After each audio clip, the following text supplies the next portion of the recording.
الحمد لله وحده والصلاة والسلام على من لا نبي بعده أما بعد فأعوذ بالله من الشيطان الرجيم بسم الله الرحمن الرحيم شهر رمضان الذي أنزل فيه القرآن هدى للناس وبينات من الهدى والفرقان قال النبي صلى الله عليه وسلم الصوم لي وأنا أجزي به أو كما قال صلى الله عليه وسلم اللهم صل على محمد وعلى آل محمد كما صليت على إبراهيم وعلى آل إبراهيم إنك حميد مجيد اللهم بارك على محمد وعلى آل محمد كما باركت على إبراهيم وعلى آل إبراهيم إنك حميد مجيد بحمد اللہ تعالی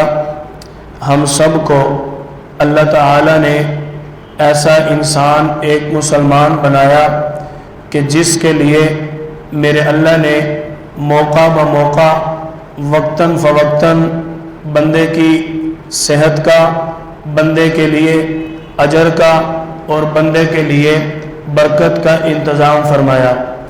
اسی کڑی میں سے ایک بابرکت مہینہ رمضان المبارک کا مہینہ جو ان قریب ہم سب کو نصیب ہونے جا رہا ہے، جس میں اس کی اہمیت کا اس بات سے ہم اندازہ لگا سکتے ہیں کہ ہم سب کے پیارے پیغمبر حضرت محمد مصطفیٰ صلی اللہ علیہ وسلم نے خود اس بابرکت مہینے کی طلب فرمائی۔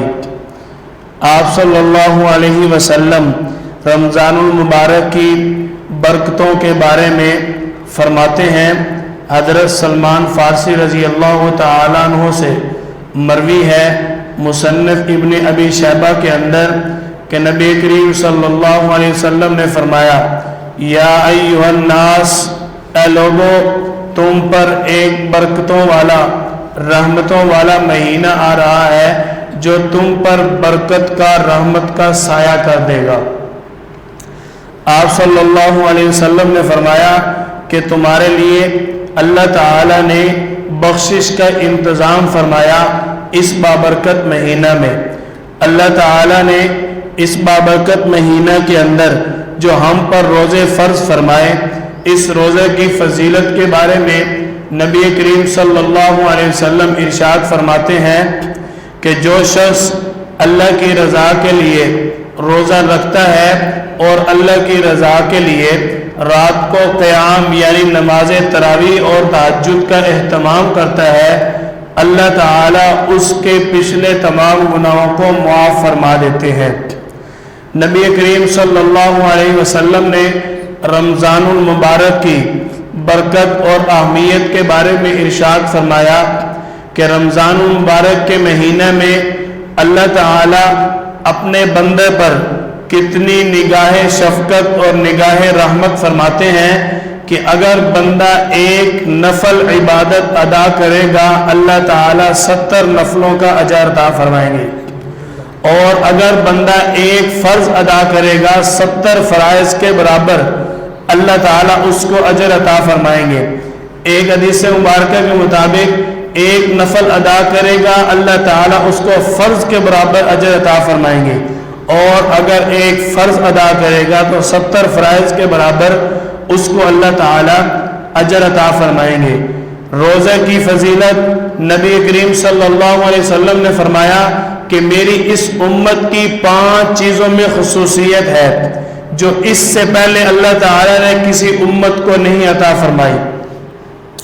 ان 5 چیزوں میں نمبر 1، جب بندہ روزہ رکھتا ہے تو بندے کے منہ سے جو بدبو آتی ہے اللہ تعالیٰ فرماتے ہیں کہ وہ بندے کے منہ سے جو بو آ رہی ہے وہ تیرے اللہ کے ہاں مشک سے بھی زیادہ پسندیدہ ہے۔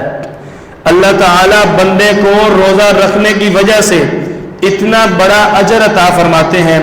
دوسری خصوصیت نبی کریم صلی اللہ علیہ وسلم نے ارشاد فرمایا جو شخص اللہ کی رضا کے لیے روزہ رکھتا ہے اس کے لیے سحری سے لے کر افطاری تک فرشتے مغفرت کی دعا کرتے رہتے ہیں۔ آپ صلی اللہ علیہ وسلم نے تیسری خصوصیت بیان فرمائی روزہ دار کے لیے کہ جو شخص اللہ کی رضا کے لیے روزہ رکھے گا اس کے لیے اللہ تعالی ہر روز جنت کو سجا دیتے ہیں۔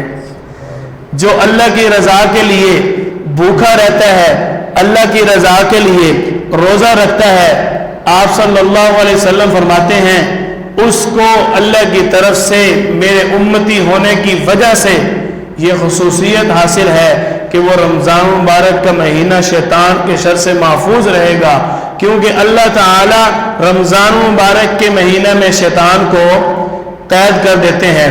پانچویں اور آخری خصوصیت جو نبی کریم صلی اللہ علیہ وسلم نے بیان فرمائی کہ جو شخص اللہ کی رضا کے لیے روزہ رکھے گا اللہ تعالیٰ اس کے پچھلے تمام گناہوں کو معاف فرما دیتے ہیں۔ آپ صلی اللہ علیہ وسلم نے جو ہمیں رمضان مبارک کے مہینہ کی برکتیں، فضیلتیں اور روزہ رکھنے کے جو فضائل بیان فرمائے اس میں نبی کریم صلی اللہ علیہ وسلم نے فرمایا ہمیں تنبیہ کرنے کے لیے اگر ایک شخص جان بوجھ کر روزہ چھوڑ دے، ایک روزہ جان بوجھ کر چھوڑ دے اور اس کے بدلے ساری زندگی کے بھی روزے رکھتا رہے، اس ایک روزے کا بدل نہیں ہو سکتا۔ رمضان مبارک کے مہینہ کے اندر روزے رکھنا یہ اللہ تعالی نے ہم پر فرض فرمایا۔ شعبان 2 ہجری کو اللہ تعالی نے آپ صلی اللہ علیہ وسلم پر حکم نازل فرمایا تھا فَمَنْ شَهِدَ مِنْكُمُ الشَّهْرَ فَلْيَصُمْ کہ جو بھی رمضان مبارک کا مہینہ پائے گا اس کے لیے لازمی ہے، اس پر فرض ہے کہ وہ رمضان مبارک کے روزہ رکھے۔ نبی کریم صلی اللہ علیہ وسلم نے ہمیں سحری کھانے کا حکم فرمایا۔ آپ صلی اللہ علیہ وسلم نے فرمایا کہ جو شخص سحری کرے گا اللہ تعالیٰ اس کے رزق کے اندر، اس کی صحت کے اندر برکت عطا فرمائیں گے۔ نبی کریم صلی اللہ علیہ وسلم نے فرمایا سحری کا ضرور اہتمام کیا کرو کیونکہ سحری تمہارے لیے برکت ہے، چاہے ایک گھونٹ پانی ہی پی لیا کرو۔ آپ صلی اللہ علیہ وسلم نے اسی رمضان مبارک کے سلسلے میں ایک بڑی اہم بات ارشاد فرمائی۔ حضرت سلمان فارسی رضی اللہ تعالیٰ عنہ سے مروی ہے کہ نبی کریم صلی اللہ علیہ وسلم نے فرمایا کہ اللہ تعالیٰ نے اس مہینہ کے اندر 3 عشرے بنائے۔ پہلا عشرہ رحمت کا، دوسرا عشرہ مغفرت کا، تیسرا عشرہ جہنم سے آزادی کا۔ پہلے عشرے کے اندر یا حی یا قیوم برحمتک استغیث پڑھنا چاہیے، اس کے ساتھ دوسری دعا ہے رب اغفر وارحم وانت خیر الراحمین۔ یہ پہلے عشرے کے اندر چلتے پھرتے، اٹھتے بیٹھتے ہر وقت پڑھنے کا اہتمام کرنا چاہیے، کیوں آپ صلی اللہ علیہ وسلم فرما رہے ہیں کہ پہلا عشرہ اللہ کی طرف سے رحمت کا عشرہ ہے، تو ہمیں اللہ سے اللہ کی رحمت مانگنی چاہیے۔ بندے کا کام ہے بندگی اختیار کرنا اور اللہ کا کام ہے اپنے بندے پر رحمت فرمانا۔ ہم نے اللہ تعالیٰ سے پھر بھی رحمت ہی مانگنی ہے۔ آپ صلی اللہ علیہ وسلم نے جو فرمایا اسی پر بزرگان دین کا یہ عمل رہا کہ وہ پہلے عشرہ کے اندر اس دعا کا اہتمام کرتے تھے رب اغفر وارحم وانت خیر الراحمین، اے اللہ تو مجھے بخش دے، ہم پر رحم فرما اور تو واقعتاً سب سے بہتر رحمت فرمانے والا ہے۔ دوسرے عشرہ کے اندر آپ صلی اللہ علیہ وسلم نے فرمایا اللہ تعالی نے دوسرا عشرہ کو اپنے بندے کے لیے مغفرت کا عشرہ بنایا، جس عشرہ کے اندر آپ صلی اللہ علیہ وسلم کی اس حدیث مبارکہ کے دیکھتے ہوئے نبی کریم صلی اللہ علیہ وسلم کے اس مغفرت والے اعلان کو دیکھتے ہوئے بزرگان دین نے اس دعا کا اہتمام فرمایا استغفر اللہ ربی من کل ذنب واتوب الیہ۔ آپ صلی اللہ علیہ وسلم نے فرمایا کہ رمضان مبارک کا تیسرا عشرہ جہنم سے آزادی کا عشرہ ہے۔ آپ صلی اللہ علیہ وسلم کے اس فرمان مبارک کو دیکھتے ہوئے بزرگان دین نے اس دعا کو پڑھنے کا اہتمام فرمایا، اللہم اجرنی من النار، کہ اے اللہ ہمیں جہنم سے آزادی عطا فرما، ہمیں جہنم سے چھٹکارا عطا فرما۔ حضرت عائشہ رضی اللہ تعالیٰ عنہ فرماتی ہیں کہ نبی کریم صلی اللہ علیہ وسلم کی حیات مبارکہ میں جب رمضان المبارک کا مہینہ آتا، نبی کریم صلی اللہ علیہ وسلم کمر کس لیتے۔ کمر کس لینے کے کیا مراد ہے کہ اپنے آپ کو آپ صلی اللہ علیہ وسلم رمضان کے لیے الرٹ کر لیتے، تیار کر لیتے کہ اب رمضان مبارک کا مہینہ آ گیا، اس مہینہ کے اندر اب میں نے صرف اور صرف عبادت ہی کرنی ہے۔ آپ صلی اللہ علیہ وسلم کے بارے میں حضرت عائشہ رضی اللہ تعالیٰ نے فرماتی ہیں، اور آپ صلی اللہ علیہ وسلم آخری عشرہ کے اندر پہلے سے بھی زیادہ عبادت کا اہتمام فرماتے کہ رمضان مبارک کا آخری عشرہ رہ گیا، رمضان مبارک کی مبارک گھڑیاں جا رہی ہیں۔ آپ صلی اللہ علیہ وسلم نے ہمیں رمضان مبارک کے مہینہ کے اندر عبادات کا حکم فرمایا۔ رمضان مبارک کی عبادات کا بہت بڑا ایک اہم حصہ جس کے بارے میں آپ صلی اللہ علیہ وسلم کے کثیر روایات کے اندر فرمان مبارک موجود ہے۔ نبی کریم صلی اللہ علیہ وسلم کا فرمان مبارک صحابہ کرام خلفائے راشدین کا عمل اور قول کے مطابق، ائمہ کرام مجتہدین کے قول اور فعل کے مطابق، تابعین تبع تابعین کے قول اور فعل کے مطابق، آج تک جو تبع تابعین علماء کرام امت اور جو ہمارے اہل مکہ عبارات اسلامیہ جن کے اندر آج تک آپ صلی اللہ علیہ وسلم کی سنت کے مطابق 20 رکعت تراویح ادا کی جا رہی ہیں۔ آج لوگ چند یہ اعتراض کرتے ہیں، اور جی آپ لوگوں کو مشکل میں ڈالتے ہو۔ میں پہلے 2-4 آپ کو نقلی دلائل دے دوں، اس کے بعد عقلی دلیل کی طرف آتے ہیں۔ حضرت عبداللہ بن عباس رضی اللہ تعالیٰ عنہ سے مروی ہے، امام بخاری رحمۃ اللہ علیہ کے استاد ابن ابی شیبہ اپنی کتاب مصنف ابن ابی شیبہ کے اندر یہ روایت ذکر کرتے ہیں کہ آپ صلی اللہ علیہ وسلم 20 رکعت تراویح اور 3 وتر پڑھا کرتے تھے۔ یہ کون ہے؟ امام بخاری کے استاد جو اپنی کتاب کے اندر روایت ذکر کر رہے ہیں۔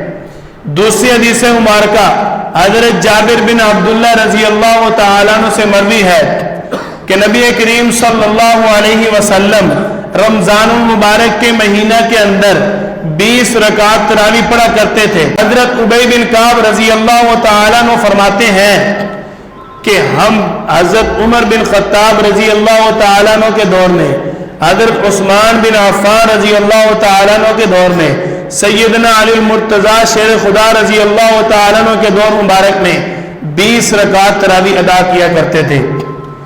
یہ تو ہو گیا حضرت عمر بن خطاب رضی اللہ تعالیٰ عنہ کا زمانہ۔ یہ تراویح کی ابتدا کہاں سے ہوئی؟ نبی کریم صلی اللہ علیہ وسلم نے رمضان المبارک کے مہینہ میں صرف 3 دن نماز تراویح ادا کی ہے۔ قیام اللیل اور قیام رمضان کے الفاظ موجود ہیں۔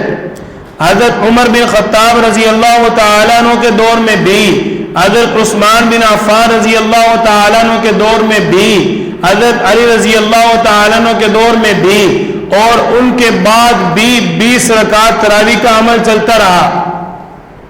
حضرت امام ابو حنیفہ رحمۃ اللہ علیہ جن کے ہم مقلد ہیں، ان کے نزدیک 20 رکعت تراویح آپ صلی اللہ علیہ وسلم کی سنت کے مطابق ہے۔ اسی طرح حضرت امام مالک رحمۃ اللہ علیہ ان کے نزدیک بھی 20 رکعت تراویح سنت ہے۔ امام شافعی رحمۃ اللہ علیہ ان کے نزدیک بھی 20 رکعت تراویح سنت ہے۔ امام شافعی رحمۃ اللہ علیہ کا قول سنن ترمذی کے اندر امام ترمذی رحمۃ اللہ علیہ نے ذکر کیا، اور دوسرے مقام پر امام ترمذی رحمۃ اللہ علیہ نے یہ بھی ذکر کیا کہ اللہ تعالیٰ کے حبیب صلی اللہ علیہ وسلم کی جو سنت ہے 20 رکعت تراوی حضرت عمر، حضرت عثمان، حضرت علی، 3 حضرات کا نام لے کر امام ترمذی رحمۃ اللہ علیہ نے ذکر کیا کہ یہ 20 رکعت تراوی پڑھا کرتے تھے۔ امام ترمذی رحمۃ اللہ علیہ بہت بڑے محدث ہیں۔ ذرا آگے چلیے، امام احمد بن حنبل جو ہمارے 4 ائمہ پوری دنیا کے اندر جن کا آج نام ہے، پوری دنیا میں جتنے بھی مسلمان ہیں وہ 4 ائمہ میں سے کسی ایک کی تقلید کرتے ہیں، کسی ایک کے پیچھے چلتے ہیں۔ اور لوگ اکثر پوچھ لیتے ہیں کہ مکے کے اندر تراویحیں تو 20 ہوتی ہیں لیکن رفع دین کی ہو رہا ہے؟ وہاں اکثر لوگ امام مالک کے اور امام احمد بن حنبل کے مقلد ہیں، وہاں جو کثیر تعداد ہے وہ امام احمد بن حنبل کے مقلد ہیں۔ یہ غلط تاثر ہے کہ وہ ائمہ کرام کی تقلید نہیں کرتے۔ 20 رکعت تراویح آپ صلی اللہ علیہ وسلم کی سنت ہے۔ یہ تو ہو گئے نقلی دلائل کہ جو آپ صلی اللہ علیہ وسلم سے منقول تھے، احادیث مبارکہ کے اندر موجود تھے۔ اب ذرا عقلی دلائل کی دیکھیے۔ مجھے ایک بندہ کہنے لگا آپ 20 رکعت تراویح ادا کرتے ہیں، آپ نے لوگوں کے لیے بڑی مشقت بنائی ہوئی ہے۔ میں نے کہا آپ کیا سمجھتے ہیں کہ ہماری 20 رکعت کے اندر مشقت ہے؟ اس بنا پر آپ کہتے ہیں کہ 20 رکعت نہیں پڑھنی چاہیے؟ اگر آپ اسی بات پہ بھی آ جائیں تو پھر بھی آپ ہم سے بات نہیں کر سکتے۔ اگر آپ کہتے ہیں 20 رکعت تراویح پڑھنا مشقت ہے، 8 تراویح شریعت کا حصہ ہے، اس میں مشقت نہیں ہے، تو میں آپ سے یہ سوال کرتا ہوں کہ اگر ایک حافظ قرآن 20 رکعت میں 1 پارہ پڑھے گا، 20 رکعت میں مقتدی کو زیادہ کھڑا ہونا پڑے گا یا 8 رکعت کے اندر اگر 1 پارہ پڑھے تو زیادہ کھڑا ہونا پڑے گا؟ کیوں جی؟ 8 تراویح میں۔ اب بتاؤ مشقت 8 میں ہے یا 20 میں؟ 8 میں۔ جب زیادہ کھڑا ہونا پڑے گا 8 رکعت میں، سب سے مشکل کام تراویح میں کھڑا ہونا ہی تو ہے۔ اس لیے جو 20 رکعت تراویح ہے وہی آپ صلی اللہ علیہ وسلم کی سنت ہے۔ کہنے لگا نہیں جی آپ تو پھر اس طرح، میں نے کہا اس طرح اس طرح نہیں، اب اسی بات پہ آؤ۔ آپ نے کہا مشقت ہے، اب میں نے مشقت آپ کی نماز میں ثابت کر دی، آپ جواب دو۔ کہنے لگا نہیں جی نہیں، دوسری بات پہ آ گیا، چھوڑیں آپ اختلافات، بس اللہ کے یہاں آخرت میں فیصلہ ہو جائے گا، ایک بحث نہیں کرنی چاہیے۔ میں نے کہا جب جواب نہ آئے پھر یہی کہا جاتا ہے بحث نہیں کرنی چاہیے۔ میں نے کہا اسی بات پہ آ جاؤ، چھوڑ دیتے ہیں جی آخرت میں فیصلہ ہو جائے گا۔ میں نے کہا اگر آخرت میں تراویحیں ہوئی 20، ہم تو گئے جنت میں، ہماری تو ہوگی قبول۔ اگر آخرت میں تراویحیں ہوئی 20، ہم گئے جنت میں، ہماری تو ہوگی قبول، آپ 12 کہاں سے لاؤ گے؟ اگر آخرت میں تراویح نکل آئی 8، ہم پھر بھی جنت میں جائیں گے، 12 ہمارے نفل ہو جائیں گے، بات تو پھر بھی ختم ہے۔ میں نے کہا اسی بات پہ آ جاؤ، آپ کہتے ہو کہ آخرت چھوڑ دے وہ بات، اختلاف نہیں پڑھنا چاہیے، اگلے جہان فیصلہ ہو جانا ہے۔ میں نے کہا اسی پہ آ جاؤ، اس پہ بھی تم سچے نہیں ہو۔ یہ ہمیشہ یاد رکھنا، آپ صلی اللہ علیہ وسلم کی ہر سنت کے اندر اللہ تعالی نے راحت رکھی ہے۔ اور جو یہ دلیل دیتے ہیں امام بخاری رحمۃ اللہ علیہ کی کتاب سے، اس حدیث مبارکہ کے اندر حضرت ابو سلمہ رضی اللہ تعالی عنہ نے سوال کیا حضرت عائشہ رضی اللہ تعالی عنہ سے کہ آپ مجھے بتائیں نبی کریم صلی اللہ علیہ وسلم کی رمضان مبارک کے اندر اور غیر رمضان میں رات کی عبادت کیا ہوتی تھی؟ حضرت عائشہ رضی اللہ تعالی عنہ فرماتی ہیں آپ صلی اللہ علیہ وسلم رمضان المبارک کے مہینہ اور غیر رمضان میں، رمضان کے علاوہ 8 رکعات اور ساتھ 3 رکعات پڑھا کرتے تھے۔ اب بتاؤ یہاں تو بات رمضان اور رمضان کے علاوہ پورے سال کی ہو رہی ہے، تراویح صرف رمضان میں ہوتی ہے یا پورا سال؟